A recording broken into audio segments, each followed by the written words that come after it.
हीच आपली ओळख असते. आपल्या विचारांची काळजी घ्या. विचार सजीव असतात आणि ते खूप लांबवर प्रवास करतात. म्हणून आजच्या या सर्व 5 दिवसीय प्रशिक्षणाचा हा विचार आपल्याला जनमानसापर्यंत, विद्यार्थ्यापर्यंत आणि तळागाळाच्या सर्व स्तरापर्यंत आपल्याला या 5 दिवसाचा आपल्याला प्रशिक्षणाचा जो काही आपण विचार घेतलाय तो आपल्याला पोहोचवायचा आहे.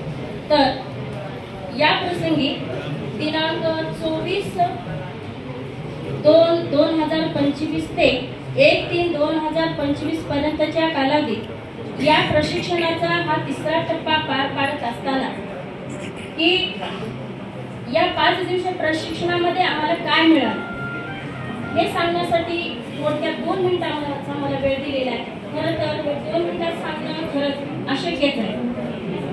कारण निष्ठा प्रशिक्षणामध्ये अनेक शिक्षण विषयक अध्यापन प्रक्रिया सुलभतेने होण्यासाठी विविध कौशल्ये सांगितली गेली होती आणि त्याचाच पुढचा टप्पा शिक्षण क्षमता वृद्धी प्रशिक्षण 2 हा आहे.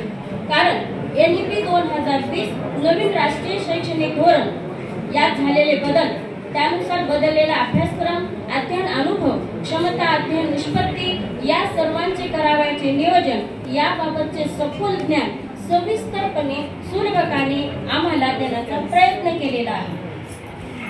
कारण पहिल्याच दिवशी पहिल्या तासिकेला दुडपेगणी आणि पुढेंडी असं म्हणतात. तर श्री अशोक सर साधे व्यक्ती आले आणि त्यांनी आमच्या प्रशिक्षणाची सुरुवात केली. एकदम खडे आवाज, पहाडी आवाज आणि वातावरण सगळं दणाणून सोडलं होतं. त्यांनी काय सांगितलं की NEP राष्ट्रीय शैक्षणिक धोरणाच्या सुरुवात करण्यापूर्वी त्यांनी उजाळा दिला. कुठला 1968च्या राष्ट्रीय शैक्षणिक धोरणापासून सुरुवात केली की काय बदल झाला. राष्ट्रीय शैक्षणिक धोरण 1968चा काय अंमलबजावणी होती. नंतर त्यांनी सांगितलं राष्ट्रीय शैक्षणिक धोरण 1986 मध्ये काय बदल झालेला होता आणि सुधारणा झाली होती 1992ला. तत्त्वातून आम्ही काय शिकलो म्हणजे आम्हाला काय सांगण्यात आलं. राष्ट्रीय शैक्षणिक धोरण 2020 याची उजळणी 2024 ची उजळणी झाली. यावर खूप सखोल असं मार्गदर्शन झालं. परत राज्य अभ्यासक्रम आराखडा पायाभूत स्तर 2023, राज्य अभ्यासक्रम आराखडा शालेय शिक्षण 2025, प्रस्तावना संरचना क्षेत्र क्रमांक 1 ते 6 परिशिष्टे 6, क्षमता आधारित अध्ययन अध्यापन प्रक्रिया, क्षमता आधारित मूल्यांकन संकल्पना, क्षमता आधारित प्रश्न प्रकार, प्रश्न निर्मिती कौशल्य, विचार प्रवर्तक प्रश्न, गटकार्य, अध्ययन आणि अध्ययन निष्पत्तीनुसार प्रश्न निर्मिती, समग्र प्रगती पत्रक, HPC, संकल्पना व पार्श्वभूमी अशा या सर्व घटकांनुसार आमच्या शिक्षकांनी आम्हाला खूप चांगल्या प्रकारचं मार्गदर्शन केलेलं आहे. आता एकच मिनिट कसं असते नंतर सांगतात. सुलभ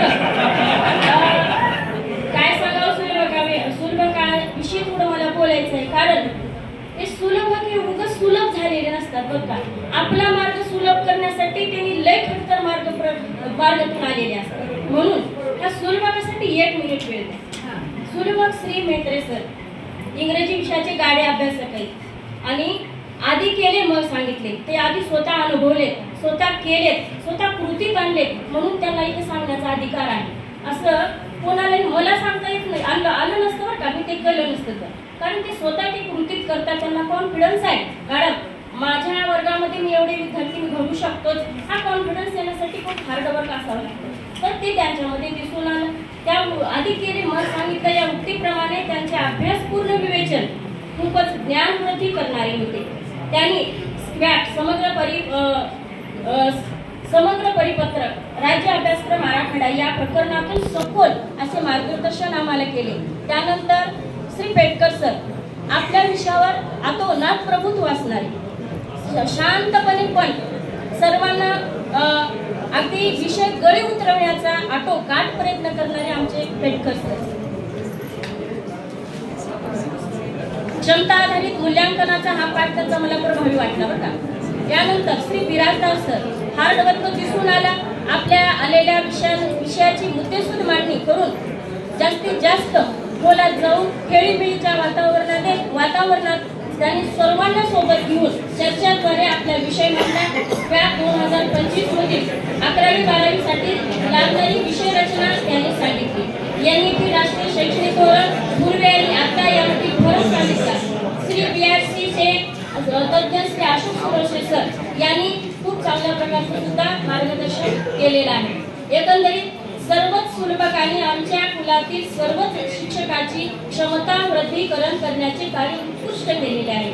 या प्रशिक्षणातील शिस्त, भोजन वेळेचं बंधन, प्रत्येक विषयाकडे तेवढा जास्तीत जास्त वेटेज देण्याचा प्रयत्न आणि यशस्वीपणे प्रशिक्षण पार पाडण्यासाठी सर्व BRC तज्ञ मार्गदर्शक आणि जे काही यंत्रणा राबवली गेली या सर्वांचे खरंच आमच्या कुल क्रमांक 4 तर्फे खूपच अभिनंदन करतो, आभार व्यक्त करतो.